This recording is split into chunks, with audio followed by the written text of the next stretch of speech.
lá lá! Olá, pessoal! Hoje vamos falar de coleta seletiva.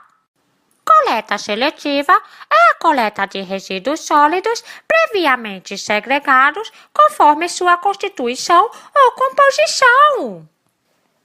Na prática, em muitos lugares, para cada tipo de resíduos, existe uma lixeira com cores representativas para sinalizar onde devemos descartar nosso lixo de maneira correta. A lixeira azul é o lugar onde devem ser descartados todos os papéis e papelões que tivermos. Na lixeira vermelha, jogaremos o nosso lixo composto pelos diversos tipos de plásticos. Na lixeira verde, devemos depositar todos os vidros que serão descartados. Enquanto na lixeira amarela, devemos jogar os metais.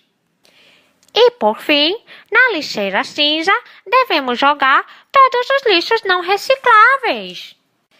Separando nosso lixo dessa forma, com certeza estaremos contribuindo com um mundo mais sustentável. Você tem noção?